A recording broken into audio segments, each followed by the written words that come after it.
வணக்கம்.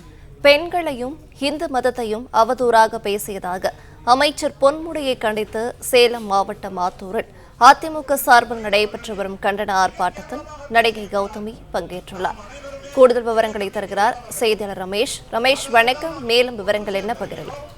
வணக்கம். அமைச்சர் பொன்முடி அவதூறாக பேசியதை கண்டித்து தமிழகம் முழுவதும் அதிமுகவினர் ஆர்ப்பாட்டம் செய்து வருகின்றனர். இதுபோல சேலம் மாவட்டம் ஆத்தூரில் இருக்கும் நகராட்சி அலுவலகம் அருகே தற்போது அதிமுக மகளிரணி மற்றும் புறநகர் மாவட்ட அதிமுக சார்பில் கண்டன ஆர்ப்பாட்டம் நடந்து வருகிறது. இதில் சேலம் மாவட்டம் ஆத்தூர், ஓமலூர், வாழப்பாடி உள்ளிட்ட பல்வேறு ஊர்களில் இருந்து திரளான பெண்கள் கலந்து கொண்டிருக்கிறார்கள். இது தவிர பல்வேறு அணி நிர்வாகிகள், தொண்டர்களும் கலந்து கொண்டிருக்கிறார்கள். இந்த கண்டன ஆர்ப்பாட்டத்தில் சிறப்பு அழைப்பாளராக நடிகையும் கொள்கை பரப்பு துணை செயலாளரான கௌதமி கலந்து கொண்டிருக்கிறார்.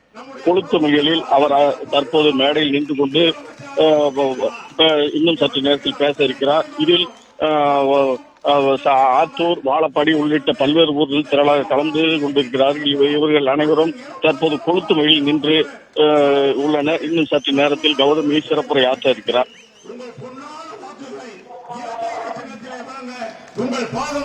விவரங்களை வழங்கியமைக்கு நன்றி ரமேஷ். நன்றி. தாய்மார்கள் உண்மையாலுமே ராமத்துக்கும் பட்டத்துக்கும் மோகன் விளக்கமா சொன்னாரு. இனி விரிவா உள்ள போய் சொன்னா உங்களுக்கு சங்கடமா இருக்கும். விரிவா உள்ள போனோமா அப்படியே நிறுத்திக்கலாமா? எல்லாத்துக்கும் தெரியும் மோகனே, நீ வேற விளக்கமா சொல்லிட்டு இருக்க. அதனால சகோதரிகள் தண்ணி கொடுப்பாங்க, கொஞ்சம் வாங்கிங்க தயவு செஞ்சு. பிளே ஸ்டோர் மற்றும் ஆப் ஸ்டோரில் இருந்து பாலிமர் செயலியை QR கோடு மூலம் பதிவிறக்கம் செய்யுங்கள். செய்திகளை உடனுக்குடன் பெறுங்கள்.